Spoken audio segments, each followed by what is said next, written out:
Hello and welcome to episode 171 of the Clean Energy Show. I'm Brian Stockton. I'm James Whittingham. This week, the shipping industry has agreed to get to net zero by 2050.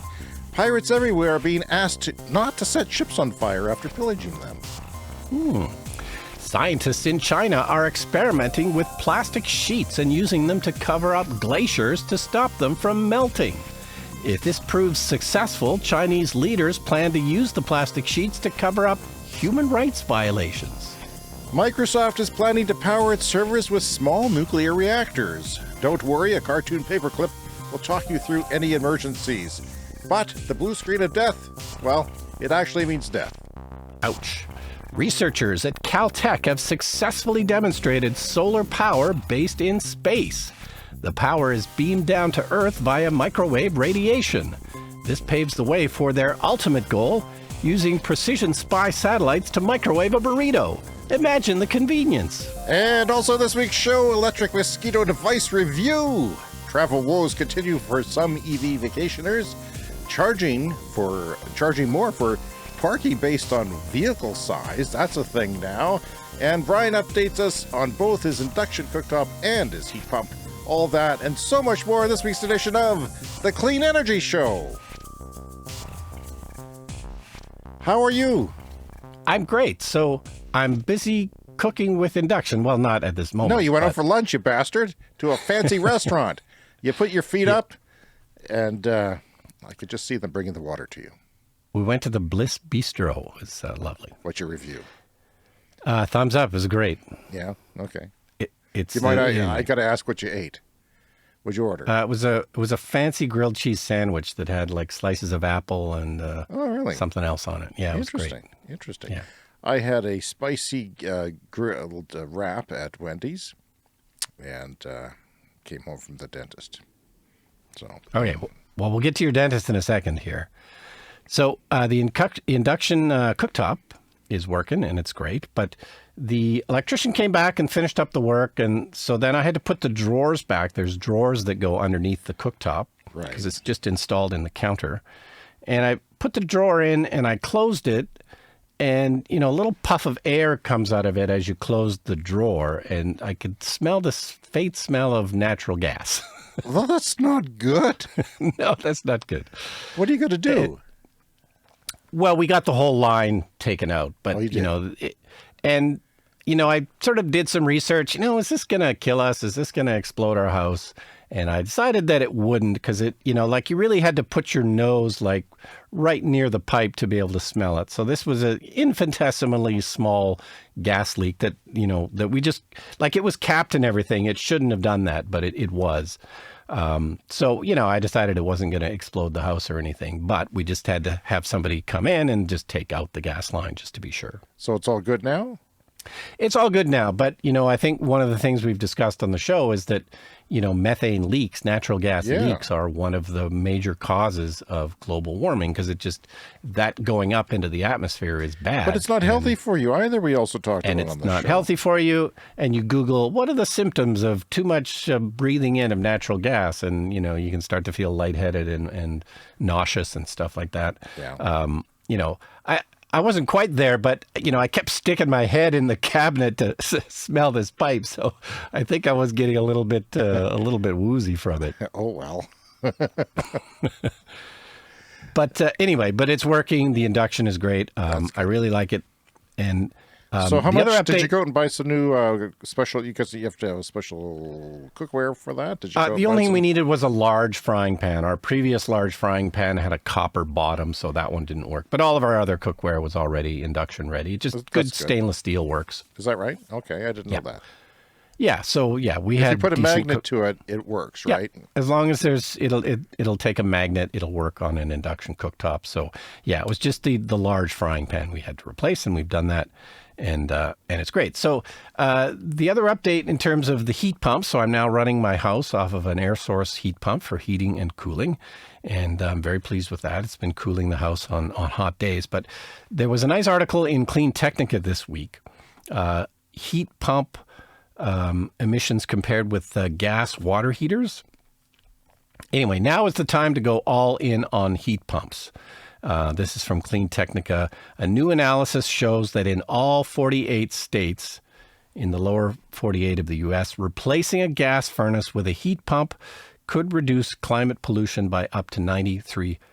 So the thing that I was concerned about, taking out my gas cooktop, putting in an induction that runs off electricity, we live in a place that has a dirty grid. There's coal on the grid, there's natural gas on the grid. So I was kind of worried I might actually be increasing my carbon footprint by putting in the induction cooktop. But based on this article from Clean Technica, I think that's not the case. It's very similar to, I think, with an electric vehicle. You can charge an electric vehicle off of a dirty grid and it's still cleaner. Your emissions are still lower because the electric vehicles are just so much more efficient.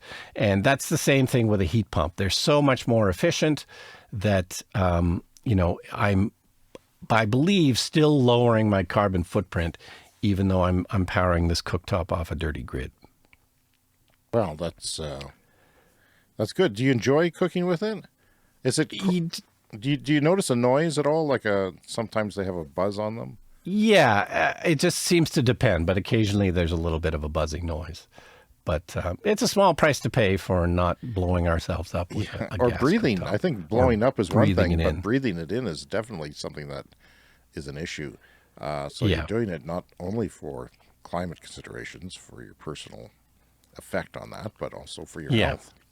Yeah, but this study is really good news because it means that really everybody in the United States, and of course we're in Canada, but this study, the lower 48, that includes North Dakota, that includes Minnesota, these really cold climates, and even in those cold climates, going to a heat pump will lower your carbon footprint. And that's an air source heat pump. If you go ground source, then it's even better. Right. And that you ruled out because of expense, right? Yeah. And, I think that those will kind of slowly fade away because they are so much more expensive. And as the grid gets cleaner, air source heat pumps, I think, are going to well, air source heat pumps are getting better. And they're getting better. More efficient. They can go down to lower temperatures. Had a grant to make them better, and a couple of the furnace makers said, "Yay, here's what we did. Give us some money," and they kept going. So hopefully, and with it now, proliferating to cold climates like where we live, perhaps there'll be lots more progress in the next 20 years. I mean, it's if they can just do it on a dime as soon as Biden announced that, then maybe who knows what's possible. They can keep working on solutions. Yes, I just got back from the dentist, and I don't have any clean energy stories, but my teeth, Brian, are clean. Nice. Which gives me energy. Your microphone's in the way, so I can't confirm that. Well, there's nothing stuck in them. Let's put it that way. I won't say they're clean. We're on Threads, the new social media abomination from Mark Zuckerberg, evil villain. Yeah, that'll fix everything. Yeah, well, we're on there, just in case, just staking our territory. It's like, putting a flag up at the North Pole or on the moon. You gotta stake your territory. So we're there, Clean Energy Pod, if you want to follow us, and we'll see what happens. But Twitter has gone to crap. The person running it has gone insane and is just more offensive all the time. I think it's less offensive to be on Trump's platform. I think you can go over there and have a better time. Well, maybe we should sign up. I'm running across lots. Yeah, we didn't stake our place there. I'm running across lots of people going on vacations in their electric cars, their new electric cars. And I'm surprised by how many people are posting detailed accounts of them, of their vacations on the Facebook pages for various cars.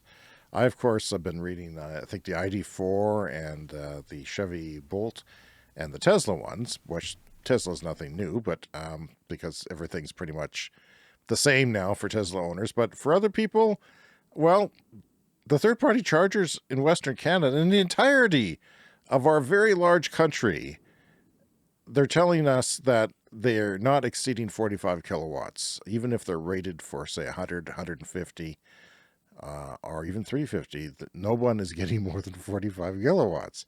And I've read this over and over and over again, and it seems like a conspiracy. So I just picked out one person's account, and I just want to read it to you. It's from Keith Taylor. He writes, mostly up to 200 kilowatt CCS chargers will only deliver 45, particularly from Alberta to Ontario. Don't trust a better route planner charge time, or you'll be disappointed because it'll estimate based on what the charger should do for your car, not what it's actually doing. So Petro-Canada, Co-op, which we have around here, and Electrify America and Electrify Canada are all using the same charging equipment and have similar problems with it. Keep an eye on the app in your car. Sometimes the chargers trip offline. So if you have remote access to your car via your phone to check on your charging, they say you should keep checking on it because it could trip off while you're having lunch or something. Or toasted cheese and tomato sandwich. And if that happens with a Tesla charger, you will get an alert on your app. That's good. It's automatic. Well, it's not necessarily. That should be a thing everywhere. I think it is on my phone. I think it is with us. You can turn it on, but I don't usually have it on. Okay, so if a charger doesn't work for an isolation timeout or something like that, give it a few tries and make sure that the cable isn't being strained sideways. These faults can sometimes be overcome. Interesting. This is unfortunate nuances that I hope they work out, Brian, because, you don't have to worry about these stupid little things. If you spend hours on PlugShare, you might be able to find stations or particular terminals that work a bit faster, but it's tedious and often doesn't help. Spend a few minutes checking the chargers you plan to use on PlugShare before setting off driving, because there are more than you need that will not be working. And some places don't have cell phone service. I was in a place, unexpectedly, the other trip I took, that didn't have cell phone service. I didn't think there was any holes anymore, but there are. Yeah. And especially if you're in the mountains, okay? So that could be tricky. We did all this with cell phone apps and a credit card, no RFID cards. I forgot my RFID card, which led to my I don't know what to do with the charger story a couple weeks ago, and it worked fine. So yeah, I paid $20 for a Flow RF. Now it's just basically a credit card that you just hold up to the thing and it reads your account just by reading it. The Flow app is one of the best to load cash into, which I found true too. And it works with other networks. I didn't know that. And I'm not exactly sure because they don't really say what networks it works with, but I'm going to look into that some more because if I could have just one app for my non-Tesla, that would be cool. I've got a Chevy Bolt if you're new to the show. And always every week there are people new to the show. Fully loaded with a hitch carrier, we averaged 18 kilowatts or kilowatt hours per 100 kilometers and 400 kilometer range in 94 was trusted. So, but Brian, everybody always says it's been a great trip. They talk about these ridiculous problems that you don't have with gas, but or Teslas, but everybody's happy. They're loving their trips. I wish I could do one. It always feels great to drive electric. And my car is supposed to take 55 kilowatts. It only got 45, so that's interesting. It was a 50 kilowatt charger, but still, I expect my 50 kilowatts. Yeah, I guess it depends on the state of charge of the battery and all those kind of things. Optimum conditions. Optimum conditions, which is optimal part of the battery. Hey, let's dip into the mailbag. All right. Okay, so we've got some mail here. Hi, James and Brian.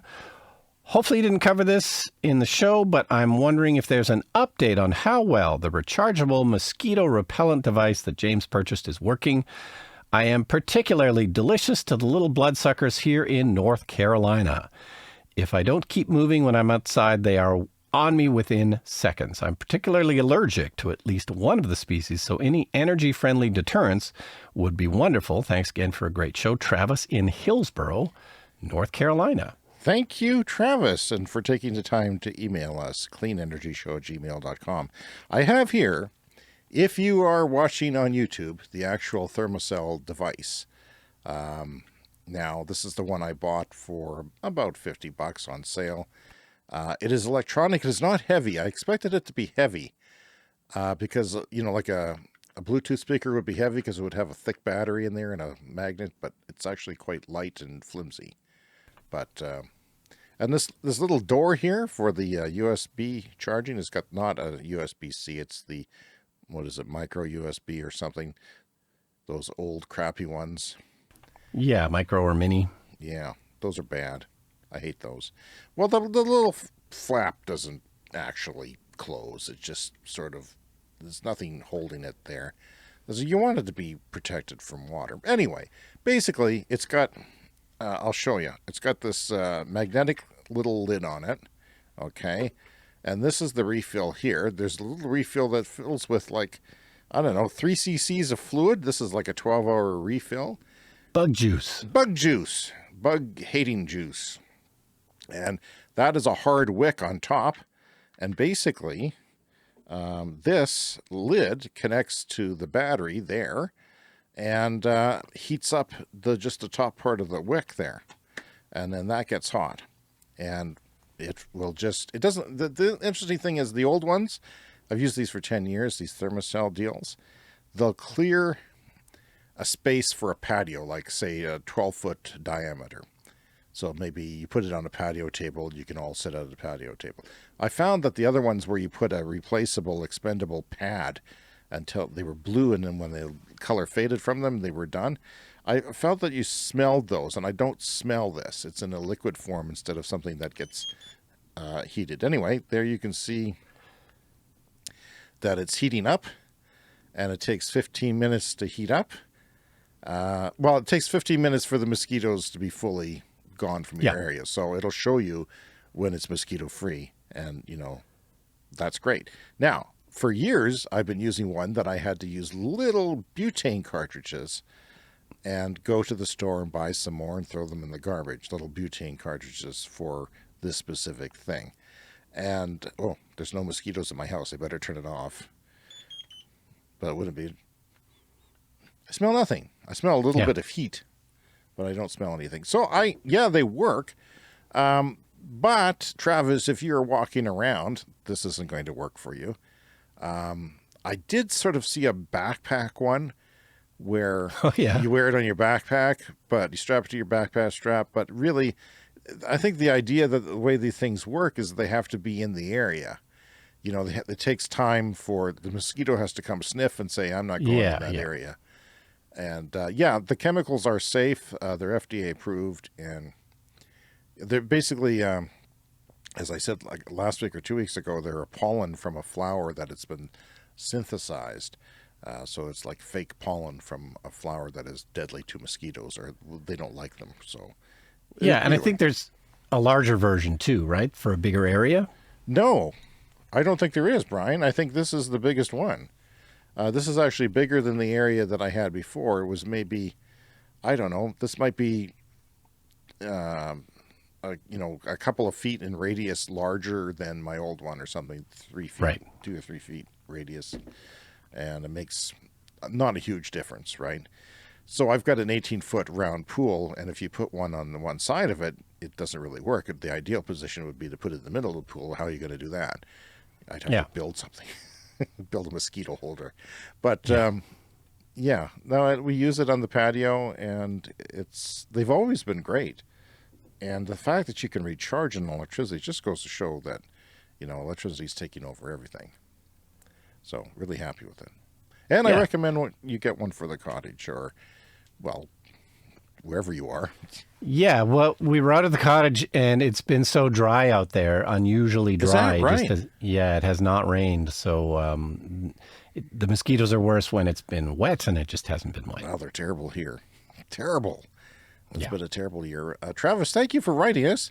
Any other thoughts you have, Travis, on anything, even my mosquito fighting methods? Give us an email or contact us in the show notes. There's all kinds of ways.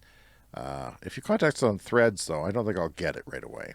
I'm not always in Threads, but I check it out about once a day, if they'll let me. Yeah, genocide aside, I still do that. Brian, did you know that Hillsborough, where Travis is from, is a haven for artists and writers? It's quite the little town he lives in. That's interesting. Well, Election Profit Makers, a podcast I listened to and mentioned before on the show, it's from North Carolina. Well, that's very nice. Oh, by the way, this lasts for 5.5 hours per charge, this particular one. and it's Thermocell. You didn't know about them, right? Till I mentioned you didn't know about this type of product. No, I'd never heard of this at all. I'd heard of was the propane ones Yeah. that suck the mosquitoes in and kill them. That was the only one that I we really actually knew have about. one of those because our friend Jay had a garage sale about 10 years ago. I've never used it. It's sitting under a pile of junk. I'm sitting in a chair I bought at Jay's garage sale from 10 years ago. He has the best garage sales. Honestly. Yeah. He'll move merchandise like crazy. I can't wait till he moves again. I'd travel to the city where he lives just to take part in his garage sale. Yeah, okay. So 12-hour refills included. You could get, I think, 25-hour refills or something like that. Or maybe even like there's a bigger refills. 72-hour and 2 different pods. I don't know. Well, let's get on with the show. Okay, a story here from Bloomberg. So, scientists in China are doing an experiment in the Tibetan Plateau that could help preserve thousands of jobs, though it's a temporary solution as global temperatures rise. So this is from Bloomberg, and I alluded to this off the beginning of the show. They are out there in the mountains on the glaciers, and they're literally putting down white plastic to stop the glaciers from melting. That's just... So it's come to that, I guess, is It's what come where to my that. thoughts are. It's desperation. So they know that this is not a permanent solution. But as the story says here, for decades, this area has supported the lives of tens of thousands of people who live around it.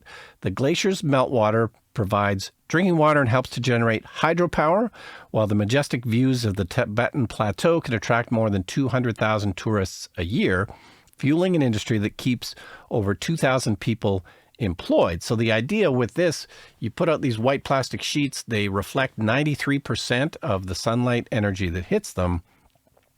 It's going to just delay basically the ending of these glaciers. So they will eventually go away, but this should work in preserving them for a little bit of extra time. So this is not new. This has been done before. European ski resorts apparently do this. Wow. They've been using white blankets to protect their snow for a couple of decades now.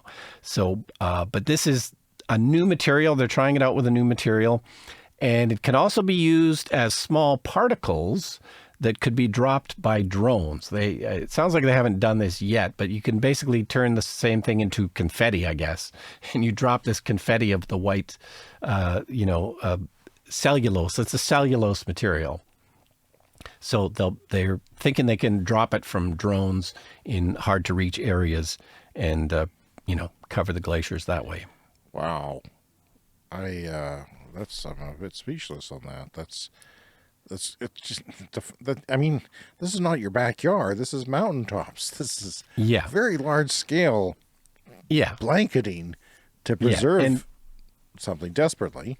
Difficult to reach, and apparently it's not going to work on all kinds of glaciers. Some glaciers just move too much for this to work, so it's got to be on kind of smaller glaciers that don't move that much. But, if it can preserve them for a few more years, why not?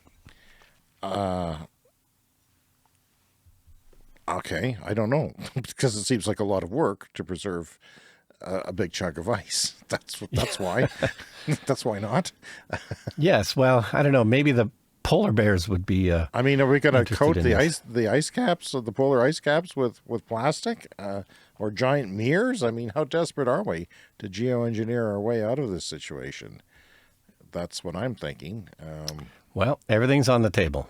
It is, and this isn't a far-off futuristic idea. This is actually being done, you say. So 2,000 people are employed in that place. Yeah, and once the glaciers are gone, a lot of that's going to disappear. I guess that ties in with the ski resorts because, if they're making money off of it, they're motivated to do whatever they can to try and prevent that. Yeah, and it's definitely been a problem in Europe for the ski resorts. It's time for What Do You Think? What do you think? Brian, this is where I ask you questions about your opinion. Sometimes I just don't know. I don't know, okay? In this space of clean energy and transportation, sometimes I just don't know what to think. I'm here to guide you. I turn to you. Tesla told the Environmental Protection Agency, the EPA, that the United States could go all electric by 2030. See, the EPA went and asked the automakers, what do you think? You know, just like the name of the segment. And Tesla said, hey, we can go all electric. The country should be able to go all electric by 2030. There's enough batteries, there's enough manufacturing, there's enough everything.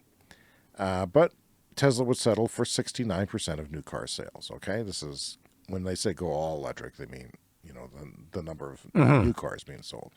Now, the EPA is finalizing its 2027 to 2032 vehicle standard emissions limit rules and taking comments from everybody. And guess who's not happy?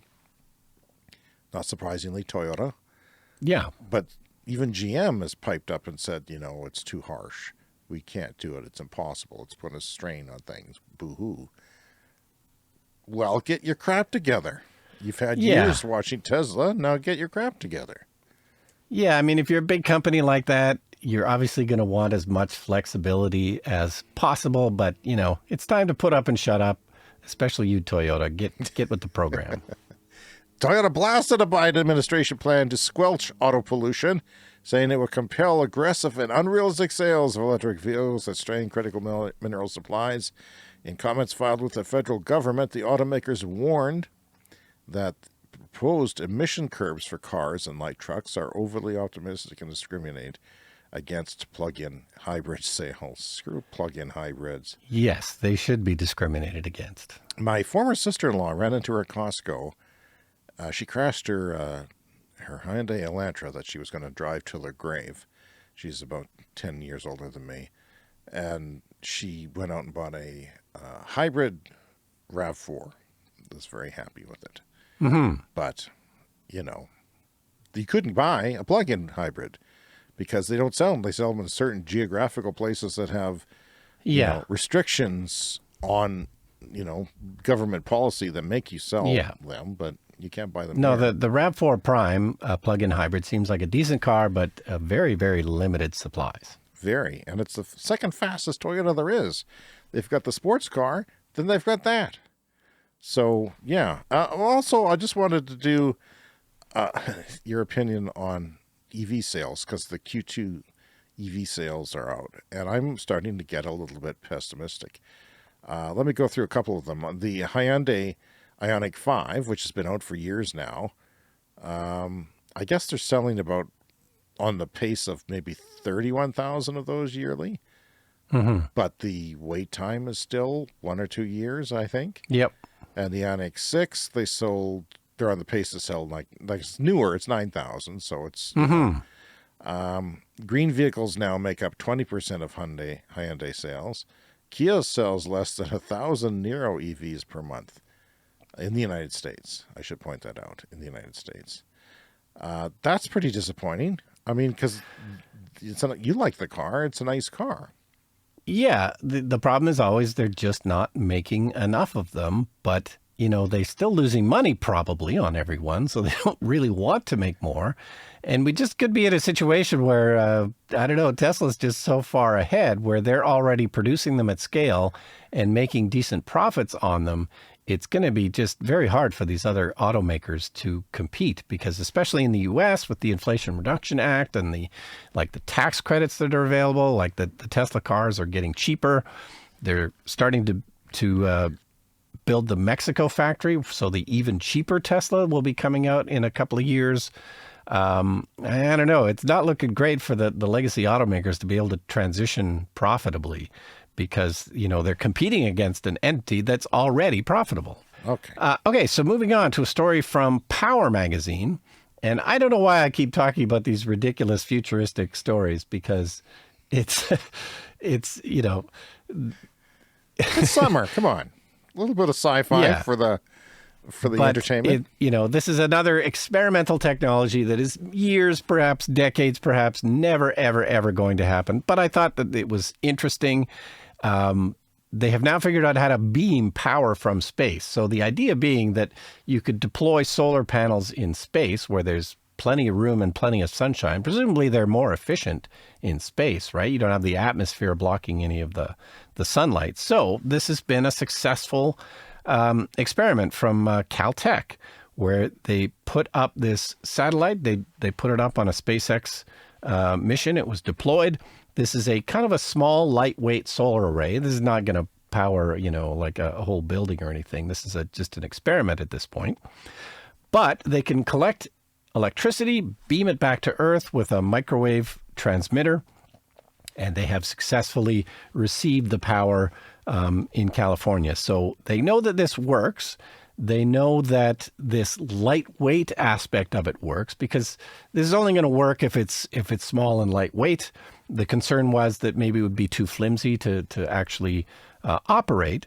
So, this may never happen, but it's interesting nonetheless that maybe someday we'll have gigantic solar arrays in space and they can beam the power back down to Earth. Now, the answer is probably just put up some solar panels in a field, but, The sun beams itself down to Earth. I don't understand this. This is so stupid. At the expense, I'm sure you'll get more power from, 1 square foot up there than you would down here. But come on. It makes no sense. This is stupid. Who put money into this? I mean, unless you can beam it to the other side of the planet, where it's dark. And why would you want to do that? Because that would just wake people up and burn mosquitoes. So none of this makes sense to me. It would be easier to put an underwater cable between continents than it would be to put a solar installation in space, which creates a lot of carbon dioxide and emissions, greenhouse gases, putting rockets up there. James, are you an enemy of science? Is that your problem? I'm not an enemy of science. I'm not. I'm an enemy of stupid ideas. And I think this is a stupid idea. And I've always thought it could be used to power your defibrillator. Maybe. My doctor, I'm just going to give it a little bit of a beep there. Doctor, I was at the doctor the other day, and she said, we ran you through the algorithm. You've got a 21% chance of having a heart attack in the next 10 years. I said, I like those odds. It'll probably happen on my podcast, but not bad odds at all. It's better than, like 90% chance of not making it to Wednesday. So that's kind of what I thought my odds were. Anyway, we're working on it. We're working on it, Brian. We've got a team of people x-raying me and scanning me, and we're trying to figure out how to make me better. To be a better host of the clean energy. Well, let's just download your consciousness into an AI. Well, Brian, we talked about shipping on the show a lot because it is probably one of the harder things to solve when we look to get to the world to net zero by 2050. Shipping, long-distance air travel, cement making, steel making, some of those things will be solved by hydrogen, and maybe shipping will too. We'll see. But right now, they all got together, the shipping industry, and they have this annual meeting. This is from the BBC, the annual meeting of the International Maritime Organization, or the IMO. These countries agreed to cut emissions by 20% by 2030, which is... That's something. How are you going to do that? I don't know how they're going to do that. And 70% by 2040, which is pretty significant and not that far off when you're talking about shipping technology, which hasn't changed that much, compared to 2008 levels, and 100% by around, this is quoting, quote unquote, around 2050.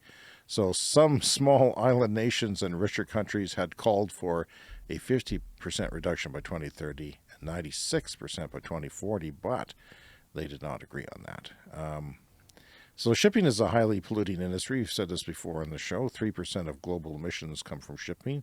They put the worst oil products they can in there and then burn them freely, except maybe not in some ports won't allow it, but yeah. It's going to require new regulations and infrastructure and fuels, wind power. And when I say wind power, I mean going back to sails. We have talked about that. We've talked about that on the show before. That seems crazy to go back to sailing, but it'd be hard sails and and computer controlled technology maybe is a bit different. Green hydrogen, of course, is something that's being talked about, as is green methanol. Tech is still emerging on that, though. That's, it's not going to be around by 2030, I don't think. And battery electric boats, but, possibly combined with wind and solar. Yeah, maybe they could we'll see. tow like a giant solar farm behind the boat or something like that. Hey, there's an idea. That sounds crazy, but it's not as crazy as space solar farms beaming down to Earth. I'm sorry. Yeah, that's an idea. I mean, solar farms float. They have floating solar farms, including but also, on oceans. One of my favorite statistics we've mentioned before on the show about all this is that I believe it's 40% of worldwide shipping is to ship fossil fuels. So once we stop digging up fossil fuels, shipping them around the world, refining them and burning them, that will eliminate 40% of worldwide shipping. As long as I don't participate in Prime Day this year, it'll go down when fossil fuels go away, which a lot of people think won't go away. But anyway, I think it's big news. They got together and they're actually saying, "Hey, we don't know how we're going to do it, but let's do it. Let's give it the old college try, and see if we can hit these targets." So I hope they do, and I hope innovation comes around, and I hope the rich countries find ways to fund some of this. Okay, so a story now from Montreal. This is from the Globe and Mail here in Canada. And you'll know that I was in the UK recently. And of course, the thing you always notice when you go to the UK, you go to Europe, is, oh man, the cars are so small here. They're so much smaller on average.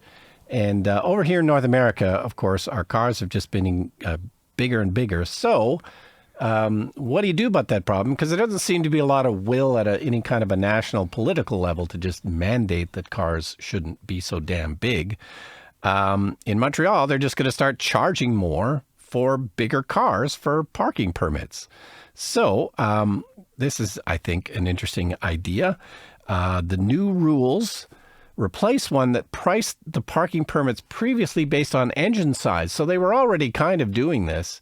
The larger the engine size, the more expensive your permit. But they've shifted now to weight, and that's a statistic that's easily available for all car models.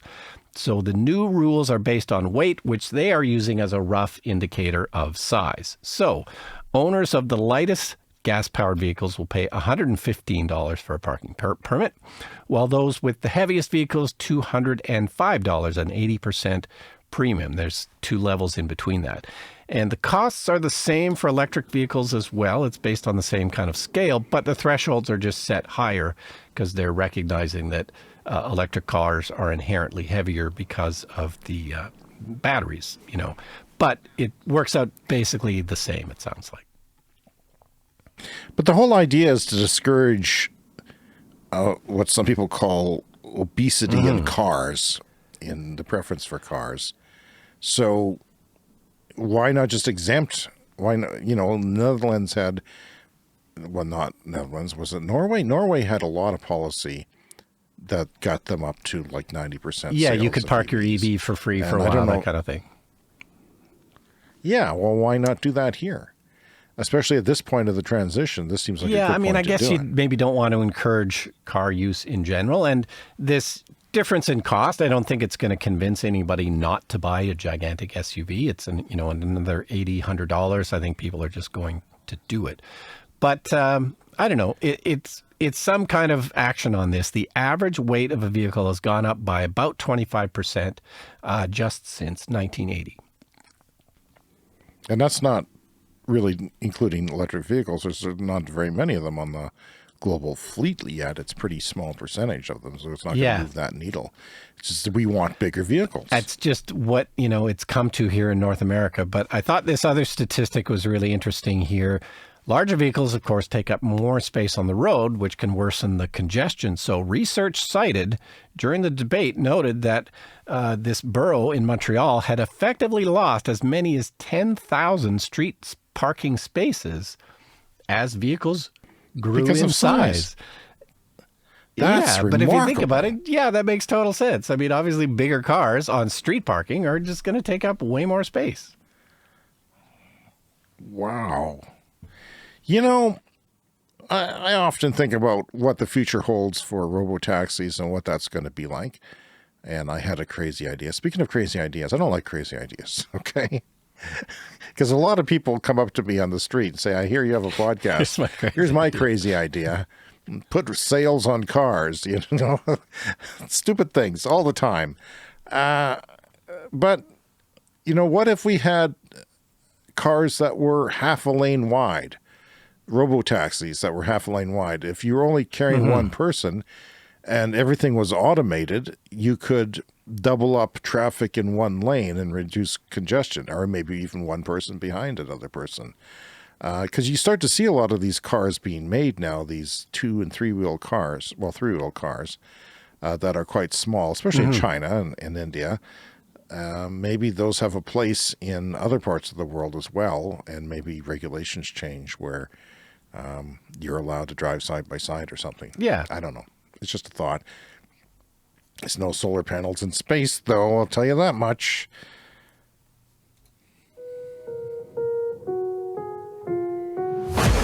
It's time for the lightning round. The lightning round is a fast-paced look at the latest headlines in climate, clean energy, and transportation.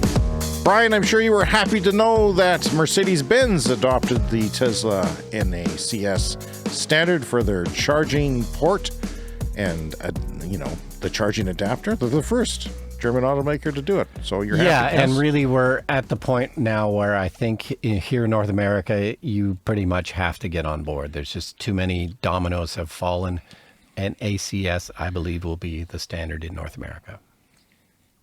You know, we charted in Germany last week. I'd like to say hello to our German listeners. Guten Tag. I took German in university 4 times for 2 classes. Oh, I thought in a French-speaking country of Canada that I could take as a second language German and it'd be a lot easier. Well, the stupid crowd teaching it. I'm kidding. This is comedy. What is it? What even is that? Although he did wear lederhosen from time to time. And he was, you know, from World War II. So, did he resemble Hitler? Not really, but, you know, that's possible. EVs take 59.2% of Sweden's new car sales. So Sweden's coming along. I mean, they're past the S-curve. Hell, they're practically at the top of the S-curve. They're shooting to the top. You call it the Sweden curve. Oh,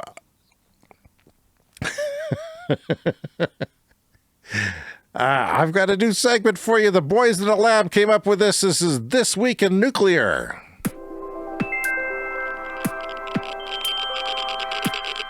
Yeah, nuclear news. People like their nuclear news. Microsoft is exploring the potential deployment of large numbers of advanced nuclear units, according to S&P Global. By the way, we're still in the lightning round. Okay, this is a segment within a segment. Just if you're new to the show and you're confused, Microsoft wants to use large numbers, not just a couple, large numbers of little nuclear units, SMRs, and to power their, you know, you need gigawatts of electricity for data centers. So, yeah, that's what they're thinking about. I mean, a lot of these data centers are going with renewable energy now, right? Solar and wind projects are going up. Yeah, well, they need a lot of energy, so, you know, you got to go with whatever is cheapest. So I'd be shocked if nuclear would be the cheapest option for that. I would be shocked as well, and sometimes I just can't figure things. GE Hitachi Nuclear Energy said it is working on deployment of 3 additional SMRs at the Darlington nuclear power project in Ontario, Canada. So they had decided they're going to do 1. Now there's going to be 3. 3 additional ones, actually. Yeah. So 4. So and we're the only country doing this, Brian. This is going to be the first grid-connected, grid-scale SMR, well, in North America at least. Yeah, it'll be interesting to watch this. I'm very, very skeptical. Yeah, and of course, the same government canceled a whole bunch of clean energy projects as they came to power, costing it cost a couple $100 million just to cancel those projects. This does not seem like a good financial decision. From the New York Times, scientists in Chicago are calling it underground climate change. You heard me. Underground climate change. Basements and train tunnels are constantly leaking heat in Chicago, causing the land to sink and straining building foundations. That's a new one. I haven't heard that one before. Wow. There's so much leaking of heat that, you know, the soil is just becoming too warm and it's just causing buildings to crumble. And that's causing money. So they're calling it underground climate change. Time for a CS Fast Fact. Clean Energy Show Fast Fact. When temperatures climb, the ions in a car battery speed up. Once that happens, they often have trouble attaching to the anode or cathode. The pressure and speed can also create small cracks, which slow chemical reactions and make for less usable battery life. So heat, bad. We live in a place that in the wintertime gets down to minus 40. And batteries do okay here as long as you don't let them freeze.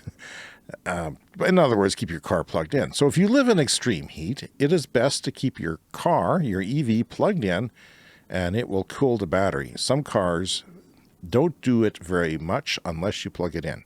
My car is one of those. It'll do it a little bit, but it won't do it very much. Yeah.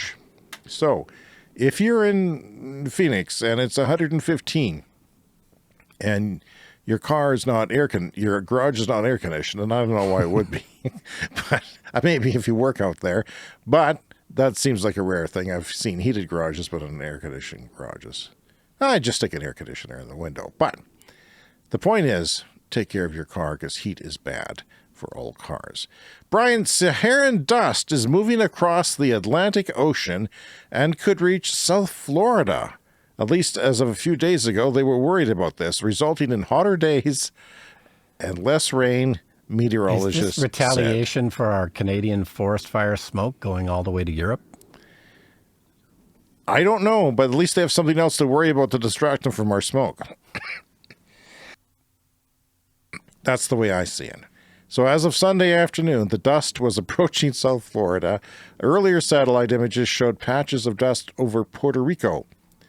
So yeah, the world is really, there's things happening that we never even, you know, it's just crazy. It's kind of unsettling. Summer heat waves killed 61,000 people in Europe last year. See, Brian, it takes a long time to tally up and go through the stats to look at the normal death rate and the actual death rate of places and attribute them to weather, particularly heat waves. So researchers suggest that strategies to cope with higher temperatures aren't keeping pace with global warming.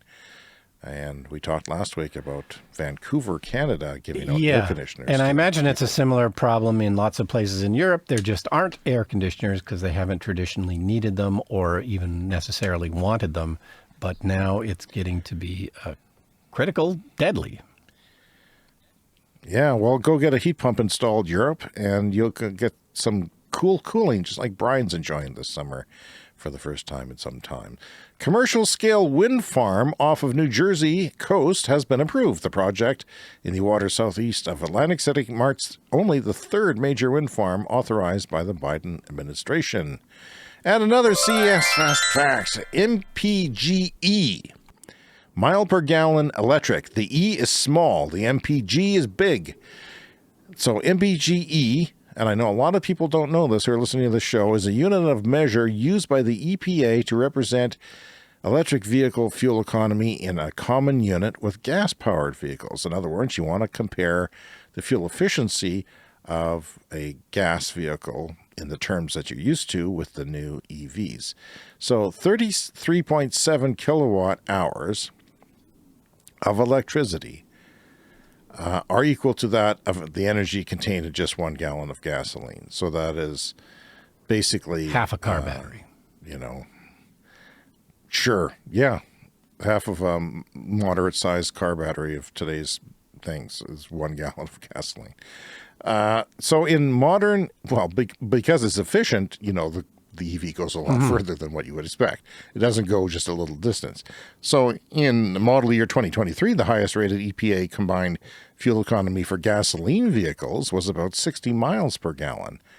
while two electric vehicle models, the Hyundai Ioniq 6 and the Lucid Air, achieved the 140 mile per gallon equivalent MPG. So, yeah, 2 gallons, but at that efficiency, I mean, it's almost like a motorcycle. It's like you can go a long way and of with course, it, right? This is the advantage that gasoline cars have had for the last 100 years is there's a tremendous amount of energy contained in a gallon of gasoline. The problem is, of course, you got to burn it and kill the planet.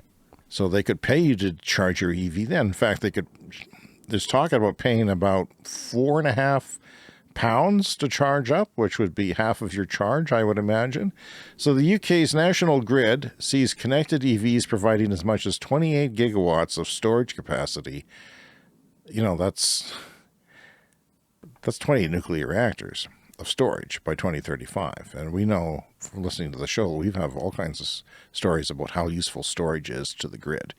I don't quite understand all of it, but I know grids like storage. They like the instantaneousness of depending on that or storing it when necessary. So that would more than double the total battery storage available to cushion swings in supply, as I just said. And they also see EV drivers paid to charge when the grid has an overabundance of renewable power. So, you know, the grids it's going to be a different relationship we have with electricity in the future. We're going to be paid to do things at certain times, and, you know, fleets of buses will be making money that they wouldn't normally make. They'll be all part of the grid. We're all going to be part of the grid together. Yeah, and this is happening already. You know, power prices in the UK sometimes go negative. There are virtual power plants where, you know, several home batteries can store energy and supply to the grid, and then you get paid for that too. And finally this week from Bloomberg, Brazil's national government announced last week that the rate of deforestation in the Amazon dropped about 34% in the first 6 months of this year, compared to the same period last year. The decrease coincided with the new administration of leftist President Da Silva, who took office in January and pledged to protect the rainforest and reverse ballooning deforestation. Da Silva's ascendance follows the controversial tenure of far-right President Bolsonaro, who lost his bid for another term and can't do it again until 2030. So Bolsonaro eliminated some of Brazil's environmental protections and encouraged agricultural production and mining in the Amazon. And illegal deforestation is often caused by people taking land and raising it to sell for soybean farming and cattle grazing, and a small minority of farmers is responsible for most of the destruction, which I didn't know. Just a small number of people wrecking the planet, Brian. It's the same old story. That is our show for this week. Take the time to contact us. Wherever you're from, whatever language you speak, cleanenergyshow@gmail.com is our email address. It's right there in your show notes if you can't remember it. And there's other ways to contact us. We're on Threads. Check us out on Threads. Well, follow us on Threads, just in case. It's a backup plan. We've got a YouTube channel for special features, and our vlog, our live video podcast is there as well. And check out the store, where you can get a fancy hat like I have, or all kinds of T-shirts and things like that. And, you know, if you're new to the show, subscribe on your podcast app to get our show every week. We'll see you next time. See you next week.